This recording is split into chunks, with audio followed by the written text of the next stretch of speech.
You know what's coming. You can feel it in your bones days before it happens. You're finally getting somewhere. The job interview went well. The relationship is getting serious. The project is almost finished. And then, like clockwork, you do something that ruins it. You send the text you shouldn't send. You stop showing up. You pick a fight out of nowhere. And the worst part, you watch yourself do it. It's like you're a passenger in your own life, screaming at the driver to stop, but your hands are already on the wheel, turning toward the cliff. People call this self-sabotage, but that word is too simple. It makes it sound like you're making a choice. But this isn't a choice. This is something deeper.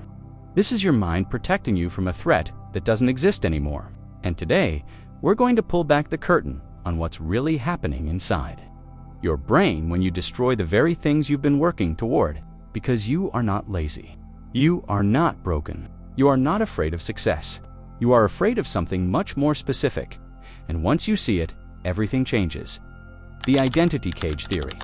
Here's what most people get wrong about self-sabotage. They think you're afraid of success itself, of achievement, of winning. But that's not it.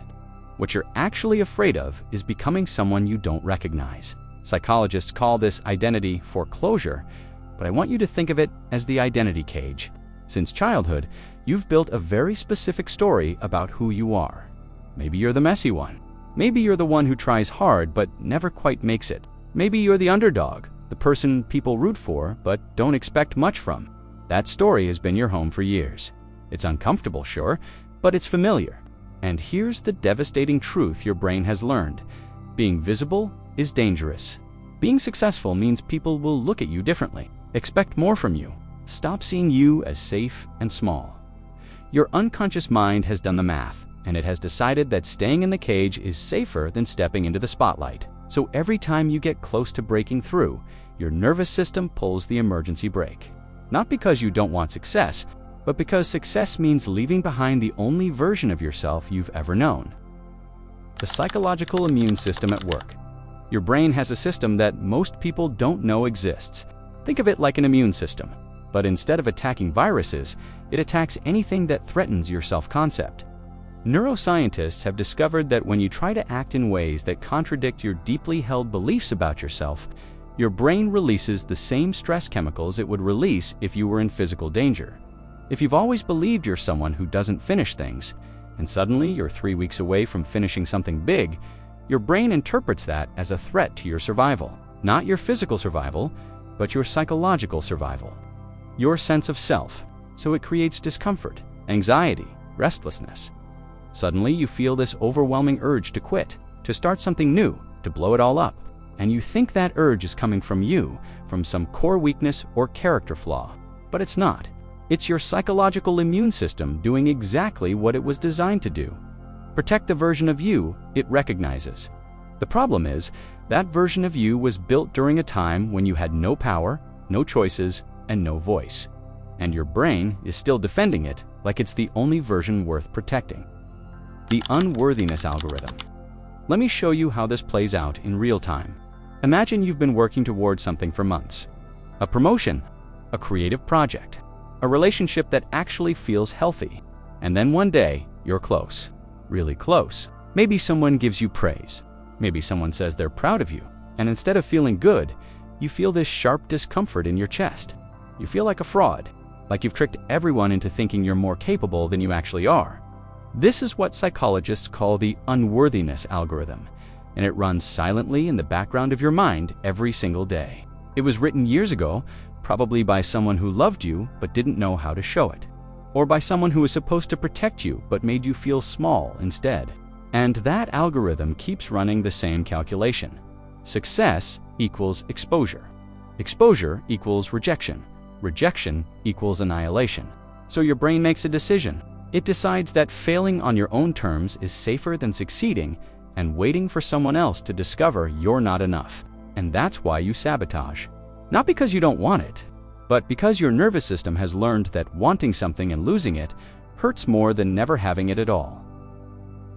The upper limit problem. There's a concept in psychology called the upper limit problem, and it might explain the strangest pattern in your life.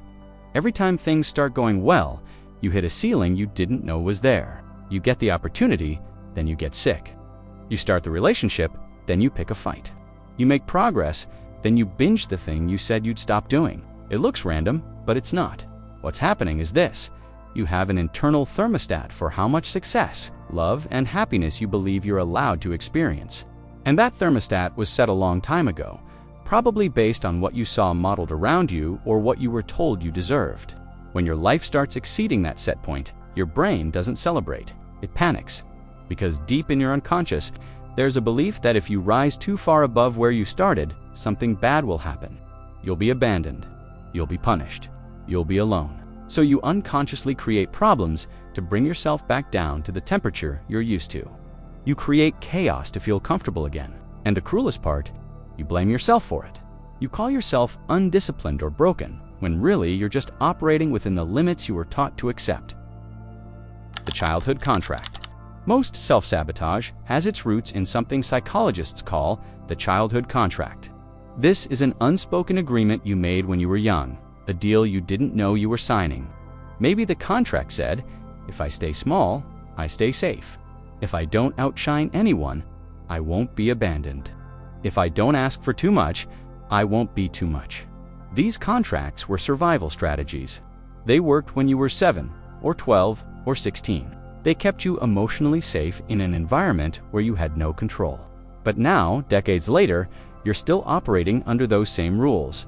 And every time you get close to breaking the contract by succeeding, by being visible, by taking up space, you feel this deep primal guilt. Not because you're doing anything wrong, but because part of you still believes that your survival depends on staying loyal to that old agreement. So you sabotage to stay in compliance. You destroy your own progress to keep a promise you made to people who probably don't even remember the dynamic that created it. And you do it so automatically, you don't even realize the contract is still running your life. The reprogramming path. So how do you stop? How do you break a pattern that's been running for years, maybe decades? The answer isn't willpower. It's not discipline. Those tools work for conscious problems, but self-sabotage is unconscious. The first step is awareness without judgment. The next time you feel that familiar urge to quit, to blow it up, to disappear, pause. Don't fight it. Just notice it. Say to yourself, this is my nervous system trying to protect me from a threat it thinks is real. Thank it for trying to keep you safe, and then remind it that you're not in danger anymore. The second step is to rewrite the story. Your brain believes the old narrative because it's been repeated so many times it feels like truth. But you can create a new story, one sentence at a time. Start saying, I am allowed to succeed and still be loved. I am allowed to grow beyond where I started. I am allowed to take up space without punishment. It will feel fake at first, like you're lying to yourself. But neuroscience shows that repeated statements, even ones you don't believe yet, start creating new neural pathways. You're not trying to convince yourself overnight. You're just giving your brain a new option to consider. The expansion invitation. Here's what I need you to understand. You are not sabotaging your success because you're weak or because you don't want it enough. You're sabotaging it because part of you is still trying to protect a younger version of yourself, who learned that being small was the only way to be safe. That part of you doesn't know that you're an adult now, with choices and power and the ability to walk away from what doesn't serve you. So it keeps pulling the emergency brake over and over because it thinks it's saving your life. But you don't need saving anymore. You need expansion. And expansion doesn't mean becoming someone new. It means becoming more of who you already are. Without the cage, without the contract, without the algorithm that says you're only worthy if you stay beneath a certain ceiling. The version of you that's ready to break through is not a stranger. It's you. It's been you the whole time. And the moment you stop fighting it, the moment you stop sabotaging to stay safe, you'll realize that the thing you were afraid of losing by succeeding was never real. What's real is this: you are allowed to win. And the world doesn't end when you do. It begins